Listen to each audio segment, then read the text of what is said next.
दोस्तों, रामायण का हिंदू धर्म में एक विशिष्ट स्थान है। मनुष्य जाति के जीवन और उनके कर्मों का विशेष प्रकार से रामायण में विवरण दिया गया है। इसमें भगवान राम और देवी सीता का जन्म एवं जीवन यात्रा का वर्णन है। हम में से अधिकांश लोगों को रामायण की कहानी पता है, लेकिन इस महाकाव्य से जुड़े कुछ ऐसे भी रहस्य हैं जिसके बारे में लोगों को जानकारी नहीं है। आज हम आपको रामायण से जुड़े कुछ ऐसे रोचक फैक्ट के बारे में बताएंगे जो सभी को पता होना चाहिए। ऐसा माना जाता है कि मूल रामायण का रचना ऋषि वाल्मीकि द्वारा की गई थी, लेकिन कई अन्य संतों और वेद पंडितों जैसे तुलसीदास, संत एकनाथ इत्यादि ने भी इसके अन्य संस्करणों की रचना की है। हालांकि प्रत्येक संस्करण में अलग अलग तरीके से कहानी का वर्णन किया गया है, लेकिन मूल रूपरेखा एक ही है। ऐसा माना जाता है कि रामायण की घटना 4वीं और 5वीं शताब्दी ईसा पूर्व की है। नंबर 1, रामायण के हर 1000 श्लोक के बाद आने वाले पहले अक्षर से गायत्री मंत्र बनता है। गायत्री मंत्र में 24 अक्षर होते हैं और वाल्मीकि रामायण में 24,000 श्लोक है। रामायण के हर 1000 श्लोक के बाद आने वाले पहले अक्षर से गायत्री मंत्र बनता है। यह मंत्र एक पवित्र महाकाव्य का सार है। गायत्री मंत्र को सर्वप्रथम ऋग्वेद में उल्लेखित किया गया है। नंबर 2, राम और उनके भाइयों के अलावा राजा दशरथ एक पुत्री के भी पिता थे। श्री राम के माता पिता एवं उनके भाइयों के बारे में प्रायः सभी जानते हैं, लेकिन बहुत से कम लोगों को मालूम होगा कि श्री राम की एक बहन भी थी जिसका नाम शांता था। वो चारों भाइयों में सबसे बड़ी थी। उनकी माता कौशल्या थी। ऐसा मान्यता है कि एक बार अंग देश का राजा रोमपद और उसकी रानी वर्षणी अयोध्या आए। उनके कोई संतान नहीं थी। बातचीत के दौरान राजा दशरथ को जब यह मालूम हुआ तो उन्होंने कहा, मैं अपनी बेटी शांता आपको संतान के रूप में दे दूंगा। यह सुनकर रोमपद और उसकी पत्नी बहुत खुश हुई। उन्होंने बहुत स्नेह से उसका पालन पोषण किया और माता पिता के सभी कर्तव्य निभाए। एक दिन राजा रोमपद अपनी पुत्री से बात कर रहे थे। उसी समय द्वार पर एक ब्राह्मण आए और उन्होंने राजा से प्रार्थना की कि वर्षा के दिनों में वो खेत की जुताई में राज दरबार की ओर से मदद प्रदान करे। राजा को यह सुनाई नहीं दिया और वो पुत्री के साथ बातचीत करते रहे। द्वार पर आए नागरिक की याचना ना सुनने से ब्राह्मण को दुख हुआ और वे राजा रोमपद का राज्य छोड़कर चले गए। वो ब्राह्मण इंद्र के भक्त थे। अपने भक्त की ऐसी अनदेखी पर इंद्रदेव राजा रोमपद पर क्रोध हुए और उन्होंने उनके राज्य में पर्याप्त वर्षा नहीं की। इससे खेत में खड़ी फसलें मुरझाने लगी। इस संकट की घड़ी में राजा रोमपद श्रृंग ऋषि के पास गए और उनसे उपाय पूछा। ऋषि ने बताया कि वे इंद्रदेव को प्रसन्न करने के लिए यज्ञ करें। ऋषि ने यज्ञ किया और खेत खलिहान में पानी भर गया। इसके बाद श्रृंग ऋषि का विवाह शांता से हो गया और वो सुख पूर्वक रहने लगे। बाद में श्रृंग ऋषि ने दशरथ की पुत्र कामना के लिए पुत्रेष्टि यज्ञ करवाया। जिस स्थान पर उन्होंने यह यज्ञ करवाया था वो अयोध्या से लगभग 39 किलोमीटर पूर्व में था और वहाँ आज भी उनका आश्रम है और वहीं उनकी पत्नी की समाधि भी है। नंबर 3, हम सभी जानते हैं कि राम विष्णु के अवतार थे, लेकिन आपको पता है कि उनके भाई किसके अवतार थे? लक्ष्मण जी को शेषनाग का अवतार माना जाता है, जो क्षीर सागर में विष्णु का आसन है, जबकि भरत और शत्रुघ्न को भगवान विष्णु द्वारा हाथों में धारण किए गए सुदर्शन चक्र और शंख का अवतार माना जाता है। नंबर 4, हम सभी को पता है कि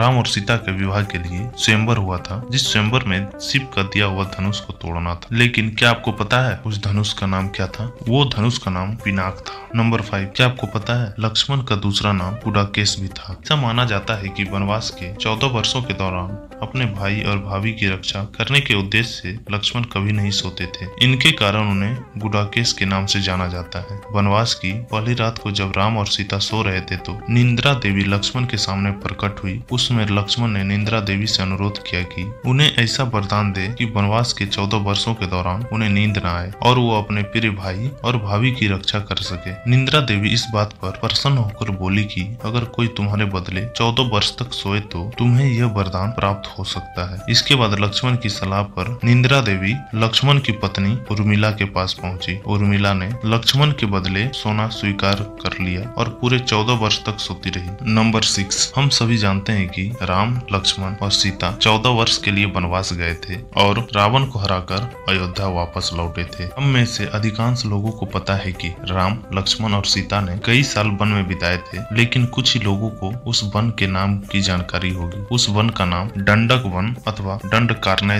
वन था, जिसमें राम, सीता और लक्ष्मण ने अपने वनवास का लगभग 10 साल बिताए थे। यह वन लगभग 35,600 वर्ग मील में फैला हुआ था, जिसमें वर्तमान में छत्तीसगढ़, उड़ीसा, महाराष्ट्र और आंध्र प्रदेश के कुछ हिस्से शामिल थे। उस समय यह वन से भयंकर राक्षसों का घर माना जाता था। नंबर 7, पूरे रामायण की कहानी में सबसे पेचीदा प्रकरण लक्ष्मण रेखा प्रकरण है, जिसमें लक्ष्मण वन में अपनी झोपड़ी के चारों ओर एक रेखा खींचते हैं। जब सीता के अनुरोध पर राम हिरण को पकड़ने और मारने की कोशिश करते हैं तो वो हिरण राक्षस मारीच का रूप ले लेता है। मरने के समय में मारीच राम की आवाज में लक्ष्मण और सीता के लिए रोता है। यह सुनकर सीता लक्ष्मण से आग्रह करती है कि वो अपने भाई के मदद के लिए जाए। ऐसा लग रहा था कि उनके भाई इसी मुसीबत में फंस गए हैं। पहले तो लक्ष्मण सीता को अकेले जंगल में छोड़कर जाने के लिए राजी नहीं हुआ, लेकिन बार बार सीता द्वारा अनुरोध करने पर वो तैयार हो गया। उसके बाद लक्ष्मण ने झोपड़ी के चारों ओर एक रेखा खींची और सीता से अनुरोध किया कि वो रेखा के अंदर ही रहे, और यदि कोई बाहरी व्यक्ति इस रेखा को पार करने की कोशिश करेगा तो वो जलकर भस्म हो जाएगा। इस प्रकरण के संबंध में अज्ञात तथ्य यह है कि इस कहानी का वर्णन ना तो वाल्मीकि रामायण में है और ना ही रामचरितमानस में, लेकिन रामचरितमानस के लंका कांड में इस बात का उल्लेख रावण की पत्नी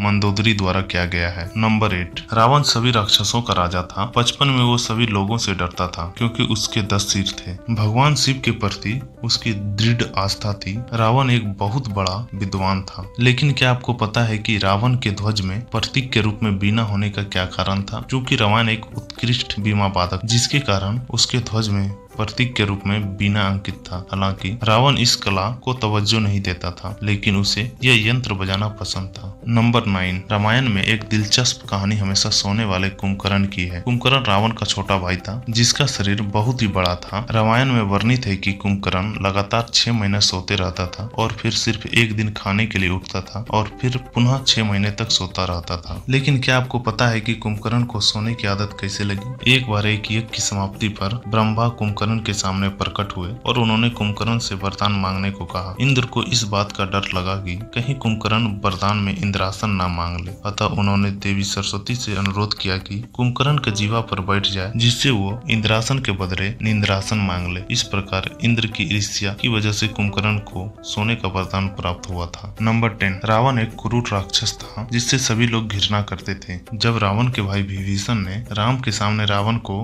आत्मसमर्पण करने के लिए कहा तो रावण ने आत्मसमर्पण करने से इनकार कर दिया और राम के हाथों मरकर मोक्ष पाने की इच्छा प्रकट की। उसने कहा कि अगर राम और लक्ष्मण 2 सामान्य इंसान है तो सीता मेरे पास ही रहेगी, क्योंकि मैं उसे आसानी से हरा दूंगा। यदि वो देवता है तो मैं उन दोनों के हाथों से मरकर मोक्ष प्राप्त करूंगा। नंबर 11, क्या आपको पता है श्री राम ने लक्ष्मण को मृत्यु दंड क्यों दिए थे? रामायण में वर्णित है कि श्री राम ने ना चाहते हुए भी जान से प्यारे अपने छोटे भाई लक्ष्मण को मृत्यु दंड दिए थे। यह घटना उस वक्त की है जब श्री राम लंका से विजय प्राप्त कर अयोध्या लौटे थे और अयोध्या के राजा बन गए थे। एक दिन यम देवता कोई महत्वपूर्ण चर्चा करने के लिए श्री राम के पास आए थे। चर्चा शुरू होने से पहले उन्होंने भगवान राम से कहा कि आप मुझे वचन दें कि जब तक मेरे और आपके बीच बात होगी हमारे बीच कोई नहीं आएगा और जो आएगा उसे मृत्यु दंड देना होगा। इसके बाद राम लक्ष्मण को यह कहते हुए द्वार पर खड़ा कर देते हैं कि जब तक उनकी और यम की बात हो रही है वो किसी को अंदर न आने दे, अन्यथा वो उसे मृत्यु दंड दे देंगे। लक्ष्मण भाई की आज्ञा मानकर द्वारपाल बनकर खड़े हो गए। लक्ष्मण को द्वारपाल बने कुछ ही समय बीते कि वहाँ पर ऋषि दुर्वासा का आगमन होता है। जब दुर्वासा ने लक्ष्मण से अपने आगमन के बारे में राम को जानकारी देने के लिए कहा तो लक्ष्मण ने विनम्रता के साथ मना कर दिया। इस पर दुर्वासा क्रोधित हो गए तथा उन्होंने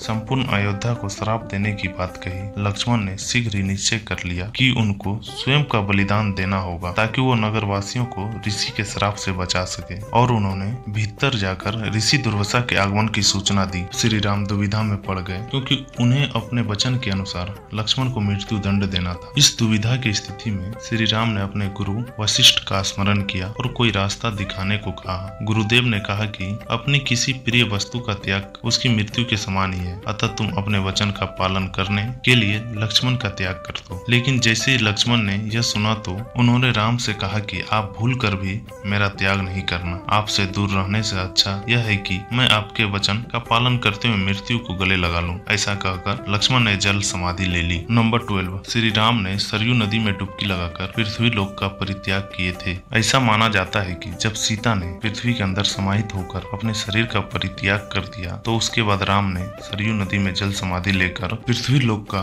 परित्याग कर दिए थे।